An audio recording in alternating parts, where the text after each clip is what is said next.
The day I found out there was a GoFundMe with my face on it, begging people to save my grandma from losing her home, I was sitting in my recliner with an ice pack on my stomach, scrolling through more get well messages than I've received in my entire life. And I hadn't asked a single person for help. My phone was buzzing nonstop.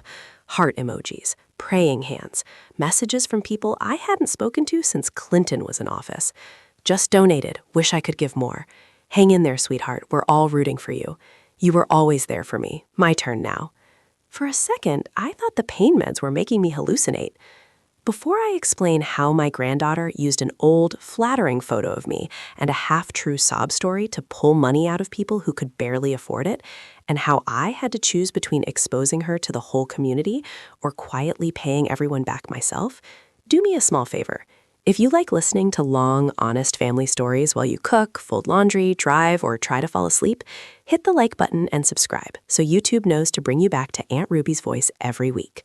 All right, come sit at the kitchen table with me, because this is the story of the GoFundMe I Never Created. My name is Elaine.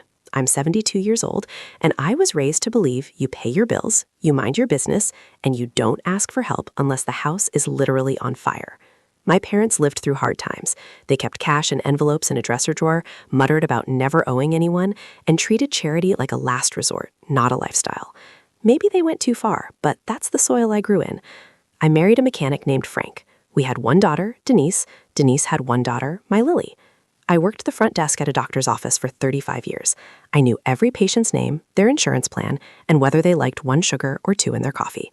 I wasn't rich when I retired, but my house was paid off, my car was old but dependable, and between my pension and Social Security, I could keep the lights on, keep cans in the pantry, and buy my grandkids Christmas presents without checking my account 5 times.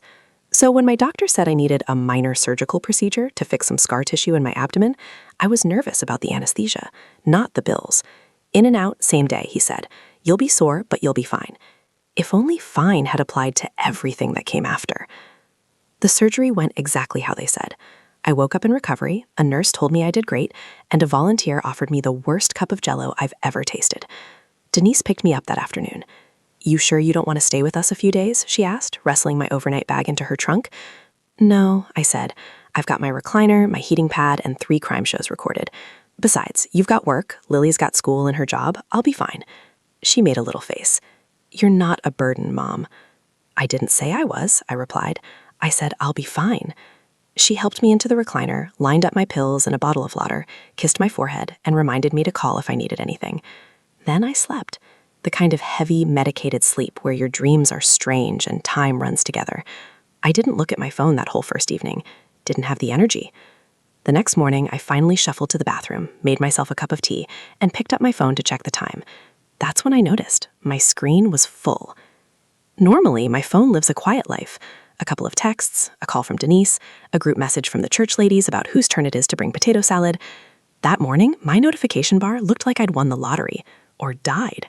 Missed calls, texts, Facebook tags, Instagram notifications. I opened my messages. Just donated, wish I could do more, Patty from church. Sending what I can, I know times are hard, an old coworker. Hope this helps with the bill, sweetheart, my neighbor, Mrs. Wilson. I frowned. Donated to what? My heart started beating faster, but not in a good way. I opened Facebook. The first thing at the top of my feed was my own face. A nice picture, too, from my retirement party 10 years ago.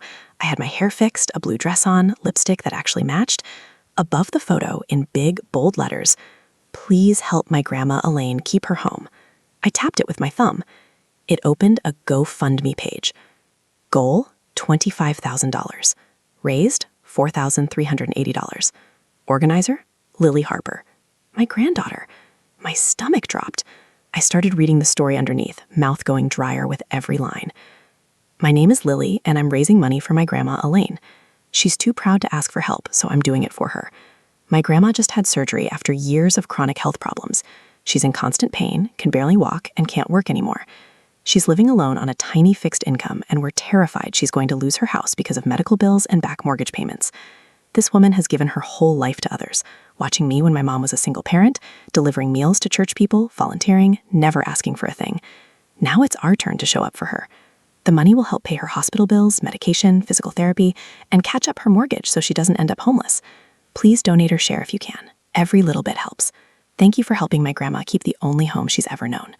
I read it once, twice, a third time, just to be sure I wasn't misunderstanding. Pieces of it were true.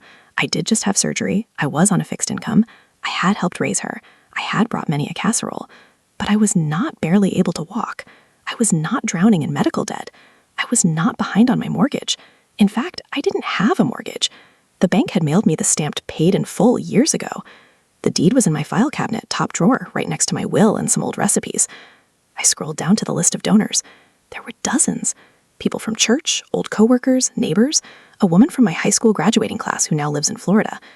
$25 here, $50 there, $5, $200 from someone I knew had no business sending $200.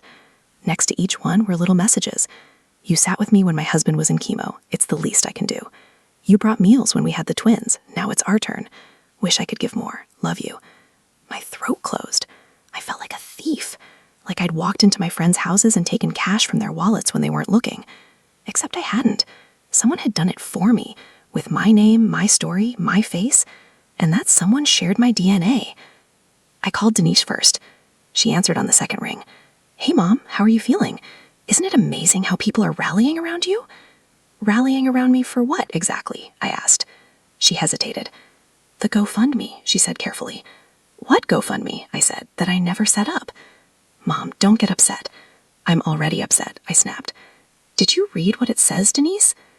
"I skimmed it," she admitted. "Lily showed me before she posted. I told her you'd be embarrassed, but she said this is how people help now. Mom, the amount is already over $4,000. People love you." "They love a version of me that's not real," I said. "Am I on a fixed income?" "Yes." "Did I just have surgery?" "Yes." "Am I days away from homelessness?" "Absolutely not.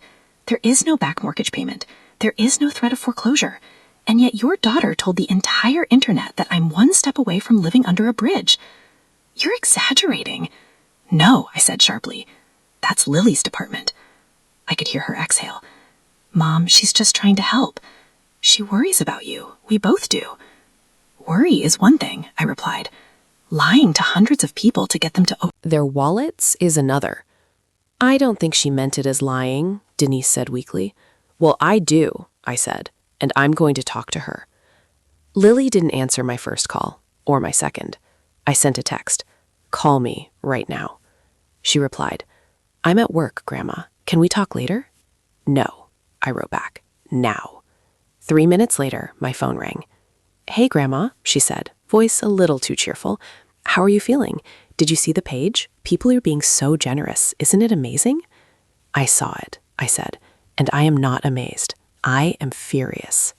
Silence. "So I guess you don't like it," she said. "Lily," I said slowly, "why is there a GoFundMe on the internet telling people I'm about to lose my house?" She sighed dramatically. "I knew you'd be weird about it." "Weird?" "Grandma, listen," she said, sliding into that tone young adults use when they think you just don't get the modern world. "You need help. You're on a fixed income. Your surgery wasn't cheap. Medications are expensive. Mom told me you were worried about your prescriptions going up. You shouldn't have to stress about money at your age. So I did what people do now. I started a fundraiser." "You did what people do now?" I repeated. Did people also exaggerate my situation until I sounded like I was packing boxes to move into a shelter? "Grandma, it's not lying," she argued. "It's presenting the worst-case scenario. You could lose your house if things got bad enough. Look at the news. Old people lose their homes over medical bills all the time. I just made sure people understood how serious it could be." "But it's not that serious," I said. "Right now, as of this moment, I am not behind on a single payment. So when you say I'm about to lose my home, that's not a worst-case scenario. That's fiction." She huffed. "Okay, maybe I pushed it a little," she said. "But that's how these things work. If you don't make it urgent, no one gives. You wouldn't believe how stingy people are unless someone looks like they're really in trouble." "And the money?" I asked quietly. "What have you done with it?" "For you," she said quickly. "For us. For the family." "Be specific." "I already paid your hospital copay," she said. "That was like $600. I put some aside for your meds, and I might have used a bit to catch up my car payment." My grip tightened on the phone. "How much is a bit?" She bristled. "Don't start, Grandma. You have no idea how hard things are. Rent, gas, groceries. I'm working, I'm in school, I'm drowning. If my car gets repossessed, I can't get to work. If I can't work, I can't help you. So yeah, I use some of your fundraiser on my car because helping me is helping you. It's all for the family.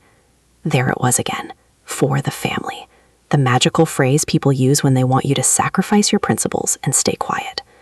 Lily, I said, fighting to keep my voice level, what you did is wrong. No, it isn't, she shot back. People do this every day. Have you seen GoFundMe? There are pages for vet bills, weddings, vacations, people asking strangers to fund their skincare routines. At least this is for something that matters. The difference, I said, is that your name is on those pages, not mine. You used my name and my face to tell a story that isn't true.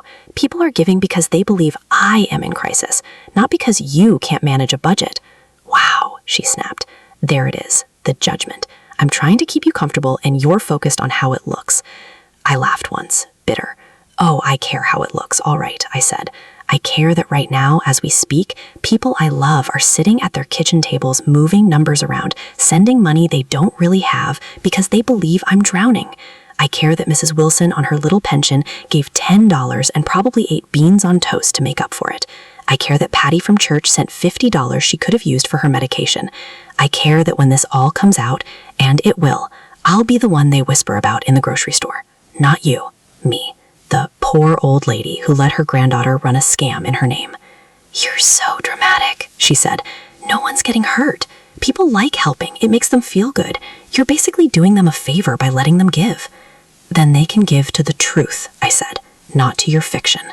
She exhaled hard. You know what? Whatever. Do what you want. I was just trying to help. Sometimes, I said quietly, the help that makes you feel powerful leaves everyone else holding your mess. She hung up. That night, I didn't sleep much. The physical pain from the surgery was manageable. It was the knot in my chest that wouldn't settle. I laid there in the dark, staring at the ceiling, turning the situation over and over in my mind. If I did nothing, the fundraiser would stay up. People would keep donating to a crisis that didn't exist. I'd have more money, sure, but it would sit in my account like stolen goods. If I shut it down publicly, contacted the platform, told donors what had really happened, Lily's reputation would take a hit, maybe a bad one. My daughter would be caught in the middle, and I'd be the one who made a scene. Then there was a third option.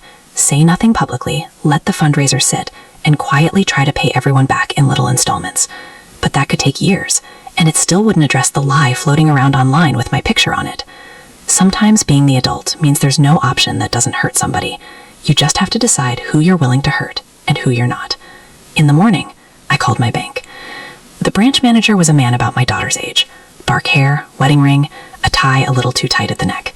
He shook my hand, offered me coffee, and asked what he could help with. I pulled up the GoFundMe on my phone and slid it across his desk. My granddaughter set this up, I said, without my permission.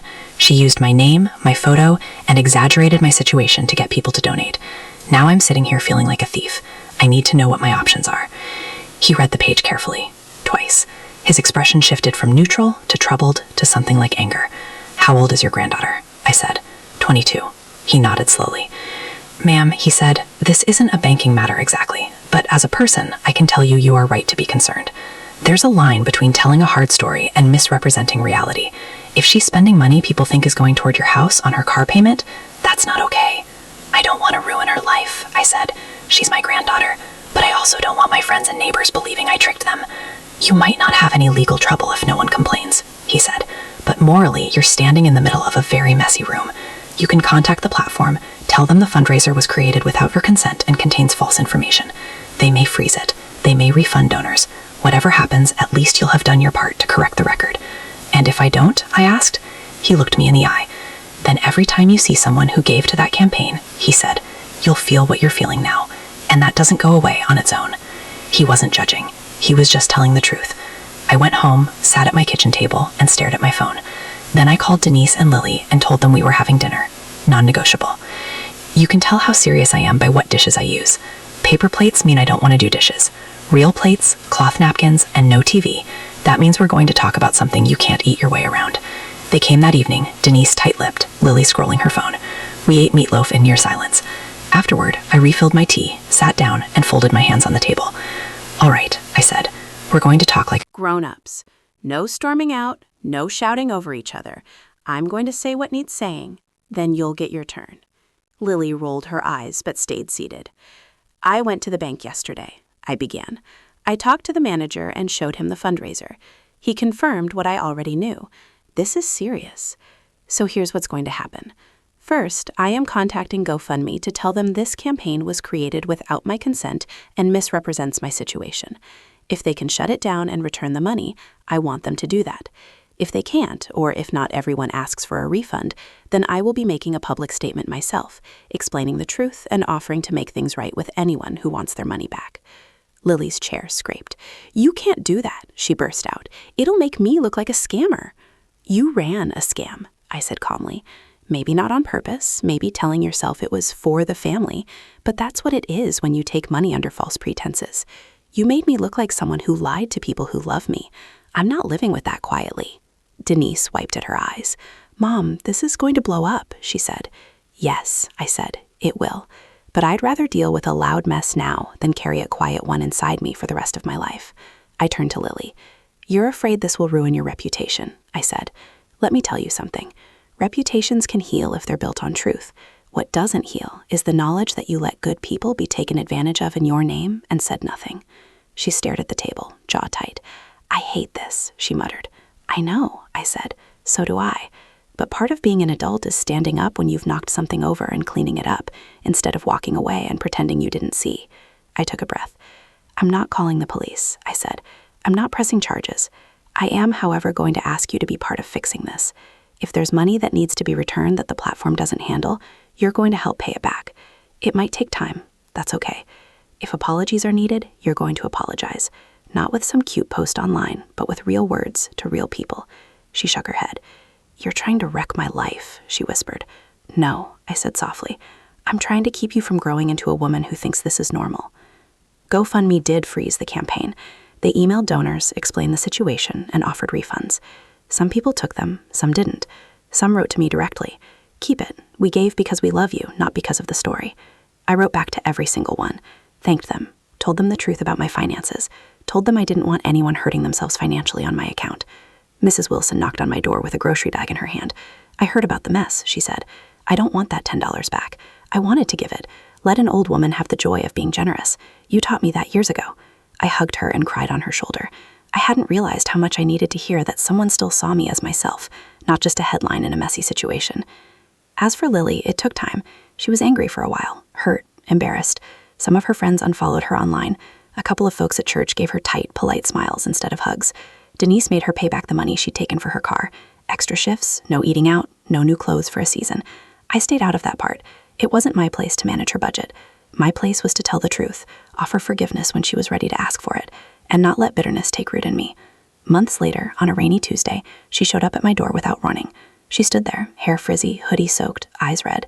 "Can I come in?" she asked. We sat at the table, the same one where we'd had hard words. She cleared her throat. "I got the last email from GoFundMe today," she said. "It's officially closed. They said they consider it resolved." She took a shaky breath. "I know you don't need more money talk," she said, "but I wanted to say I'm sorry. For real this time. Not the mad kind, the real kind." I nodded, waiting. "I thought I was being a hero," she said quietly.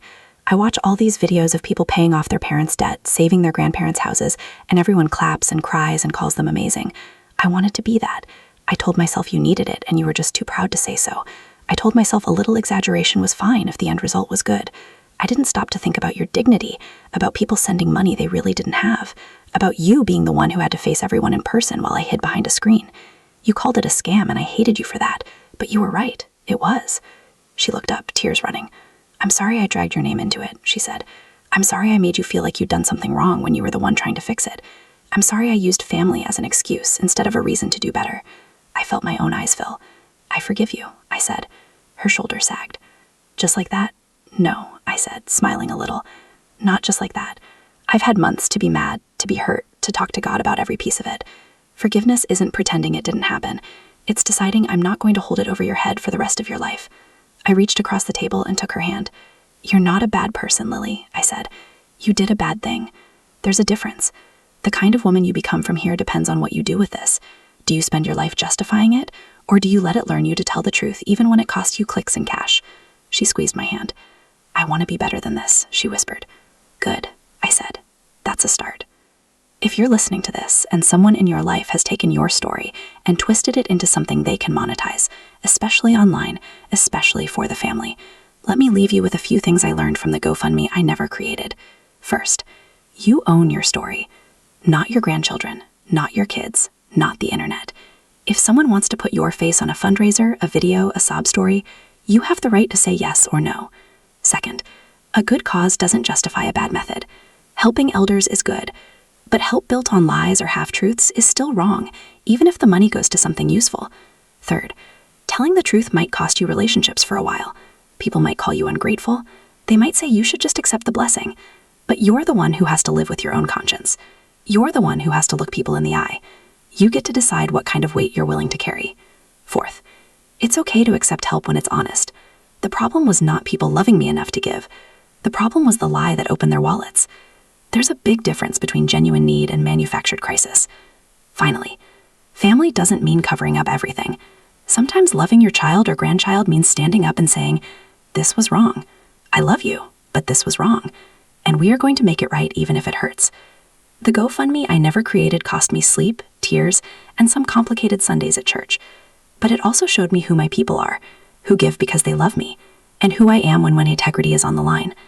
And if there's one thing this old heart knows for sure, it's that I would rather be a little poorer and deeply honest than comfortable on money raised by a story that isn't mine.